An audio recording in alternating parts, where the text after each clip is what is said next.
Mesdames et messieurs, bonjour et bienvenue dans cette nouvelle édition de la pépite de l'actu IMO, décryptée par les Sealing Sisters au mois de novembre 2024. En direct de Canet-en-Roussillon, je vais vous expliquer et vous décrypter en toute simplicité et en toute transparence ce qui s'est passé dernièrement sur l'actu IMO. Au menu de ce jour, on va pouvoir parler financement immobilier en un jour. Oui, vous avez bien entendu, en un jour. Nous allons également parler des logements qui ne seront plus louables à partir du 1er janvier 2025 à cause de la nouvelle réglementation autour des DPE. On va aussi parler des frais de notaire qui vont augmenter et on finira de parler de la place de l'IA dans le domaine de l'immobilier. Un financement obtenu en 24 heures, c'est exactement la promesse qui a été faite par l'entreprise Revolut. C'est une banque qui est 100% dématérialisée, qui a déjà fait ses preuves sur les dernières années et qui est la référence de la banque des entrepreneurs. Elle offre flexibilité, facilité, simplicité. C'est clairement la banque tendance. Les deux fondateurs ont pour objectif de devenir la référence, mais aussi la première banque mondiale. Et pour ça, il leur manquait une offre très importante qui est celle du financement immobilier. Avec cette nouvelle offre, ils veulent surtout être les plus rapides du marché et pouvoir ainsi concurrencer aussi les banques traditionnelles. Elles vont démarrer cet essai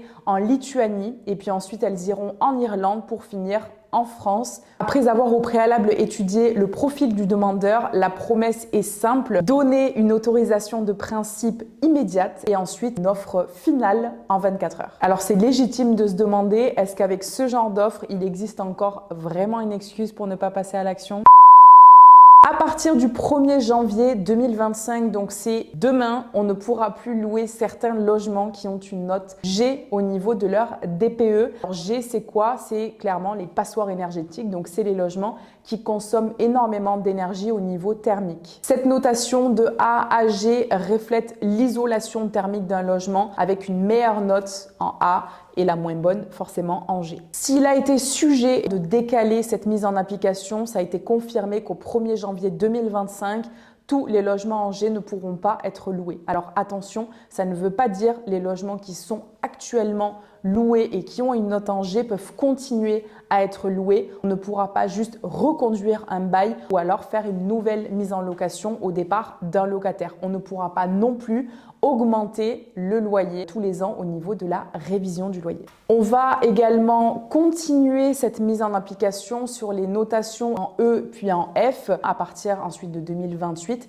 et de 2034. Il existera bien sûr quelques exceptions à cette règle. Premièrement, lorsque les propriétaires se heurtent à un refus catégorique d'une copropriété de réaliser certains travaux d'isolation par exemple, ou alors d'un locataire en place qui souhaiterait aussi s'opposer à des travaux dans son logement pendant son occupation. Mais qu'est-ce que ça veut dire pour les investisseurs? C'est une réelle aubaine puisque c'est à nouveau un certain flot de logements qui vont être mis en vente sur le marché par des propriétaires qui ne voudraient pas ou ne pourraient pas répondre à ces demandes de travaux qui sont effectuées pour augmenter une note énergétique. Et donc, ça veut dire que le marché va à nouveau s'ouvrir pour les investisseurs avec des belles négociations à la clé. Une augmentation des frais de notaire a été demandée effectivement avec cette loi des finances 2025. Un amendement a été déposé pour augmenter les frais de notaire sur une certaine période pour pallier au manque à gagner des communes qui n'ont plus de taxes d'habitation pour la plupart des cas,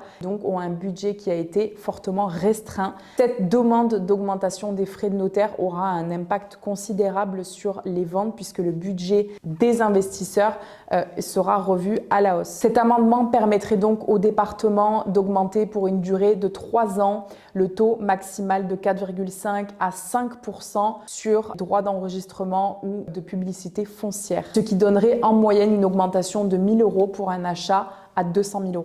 Sur une note positive, l'intelligence artificielle révolutionne le marché de l'immobilier. En effet, s'est tenu début novembre le salon du Rent 2024 qui a donc pour objectif de présenter toutes les nouveautés technologiques du secteur de l'immobilier. Et à cette occasion, comme tous les ans, de nombreux professionnels se sont retrouvés pour montrer toutes les nouveautés qui ont été mises en place, les nouvelles startups, les nouvelles technologies qui ont vu le jour sur la dernière année. Concernant l'IA qu'on entend parler de partout et dans tous les domaines, forcément elle s'est aussi attaquée à l'immobilier et elle a proposé certaines nouveautés, autant du côté des professionnels que des particuliers qui souhaitent investir. On a par exemple la possibilité d'avoir une prédiction des prix qui est beaucoup plus accrue et précise en fonction du type de bien, du secteur, de l'évolution de la demande et de toute l'actualité autour de ce secteur. On a également la possibilité d'avoir une automatisation des tâches qui est assez importante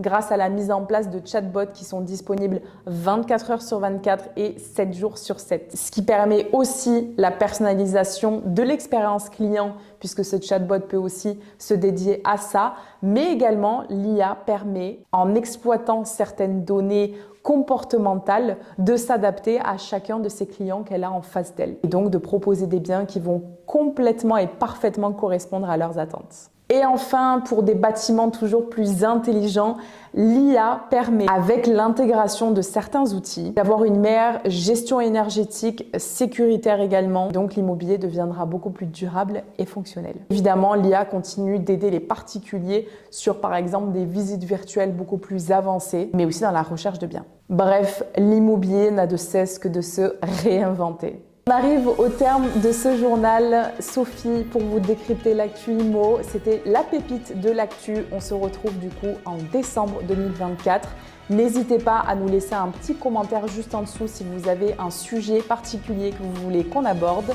N'hésitez pas aussi à laisser un petit like juste pour nous aider à continuer sur cette chaîne. Et je vous dis à très vite.